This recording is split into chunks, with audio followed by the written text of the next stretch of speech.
সেদিন বেগম খালেদা জিয়ার কার্যালয় ঘেরাও করতে গিয়েছিলেন এক ঝাঁক তারকা। আজ যখন তারাই শোকবার্তা দিয়ে সোশ্যাল মিডিয়া ভাসাচ্ছেন, তখন সাধারণ মানুষের স্মৃতিতে ভেসে উঠছে ২০১৫ সালের সেই উত্তাল দিনটির কথা। সদ্য প্রয়াত সাবেক প্রধানমন্ত্রী বেগম খালেদা জিয়ার প্রয়াণে যখন দেশ জুড়ে শোকের ছায়া, ঠিক তখনই সামাজিক যোগাযোগ মাধ্যমে ভাইরাল হয়েছে একটি পুরনো ভিডিও, যা উস্কে দিয়েছে তীব্র বিতর্ক।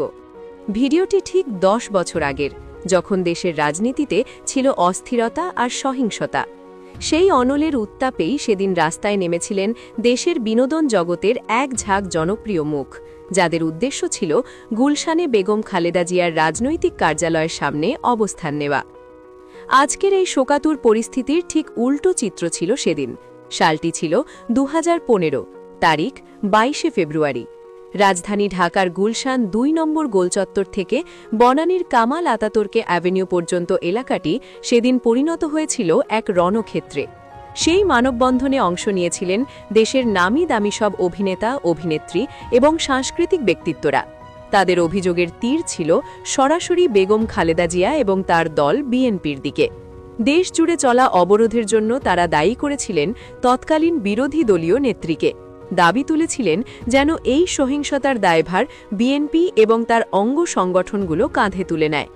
ভাইরাল হওয়া সেই ফুটেজে স্পষ্ট দেখা যায় চঞ্চল চৌধুরী, শাহনাজ খুশি, সাজু খাদেমের মতো জনপ্রিয় অভিনয় শিল্পীরা সেদিন কতটা সোচ্চার ছিলেন। সেখানে আরও ছিলেন চিত্রনায়িকা নিপুণ, তারানা হালিম, পীযূষ বন্দ্যোপাধ্যায়, সৈয়দ হাসান ইমাম, নাদির চৌধুরী, তুষার খান, জাহিদ হাসান এবং ঢাকা বিশ্ববিদ্যালয়ের অধ্যাপক ওহিদুজ্জামান সহ শতাধিক পরিচিত মুখ। তারা মাইক হাতে জ্বালাময়ী বক্তব্যও রেখেছিলেন। তারা সেই সময়কার রাজনৈতিক অচলাবস্থার জন্য সরাসরি বেগম জিয়ার কার্যালয়কে লক্ষ্যবস্তু বানিয়েছিলেন এবং এক প্রকার প্রতীকী ঘেরাও কর্মসূচি পালন করেছিলেন। সময়ের চাকা ঘুরে আজ যখন বেগম খালেদা জিয়া আর নেই, তখন সেই একই তারকাদের প্রোফাইল ভরে উঠেছে শ্রদ্ধা আর ভালোবাসার বাক্যে। চঞ্চল চৌধুরী বা শাহনাজ খুশির মতো তারকারা, যারা সেদিন গুলশানের রাস্তায় দাঁড়িয়ে কঠোর সমালোচনা করেছিলেন, আজ তারাই দিচ্ছেন আবেগ ঘন স্ট্যাটাস। এই দৃশ্য দেখেই খুব ফেটে পড়েছে সাধারণ জনতা ও নেটিজেনদের মধ্যে। প্রশ্ন উঠছে, এই সহানুভূতি কি আসল, নাকি সময়ের স্রোতে গা ভাসানো, লোক দেখানো আনুষ্ঠানিকতা? সামাজিক যোগাযোগ মাধ্যমে এখন তোলপাড়। নেটিজেনরা ২০১৫ সালের সেই ভিডিওর ক্লিপিংস শেয়ার করে ক্যাপশনে লিখছেন, মুখোশ খুলে গেছে। কেউ কেউ প্রশ্ন রাখছেন, সেদিন যারা রাজনৈতিক ফায়দা লুটতে বা তৎকালীন ক্ষমতাসীনদের তুষ্ট করতে বেগম জিয়ার অফিসের সামনে মহড়া দিয়েছিলেন, আজ তার প্রয়াণে তাদের কান্না কি বিশ্বাসযোগ্য? সমালোচকদের মতে, শিল্পীরা সবসময় সমাজের দর্পণ হবেন, তারা অন্যায়ের প্রতিবাদ করবেন, এটাই কাম্য। কিন্তু যখন দেখা যায় ক্ষমতার পালাবদলের সঙ্গে সঙ্গে শিল্পীদের মতাদর্শ ভোল পাল্টায়, তখন তাদের নৈতিক অবস্থান নিয়ে প্রশ্ন ওঠাটাই স্বাভাবিক।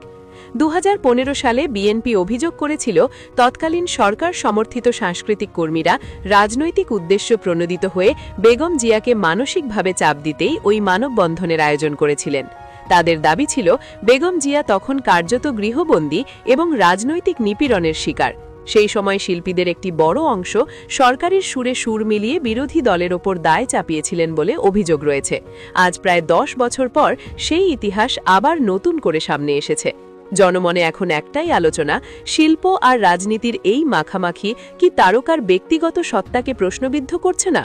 পুরনো সেই মুহূর্ত আর বর্তমানের প্রতিক্রিয়ার এই যে আকাশ পাতাল ব্যবধান, তা নতুন করে ভাবাচ্ছে মানুষকে। ইতিহাস হয়তো কিছুই ভোলে না, আর ডিজিটাল যুগে তো ভোলার সুযোগই নেই। সময় সব কিছুকেই আবার সামনে নিয়ে আসে, যেমনটা এসেছে আজকের এই ভাইরাল ভিডিওর মাধ্যমে।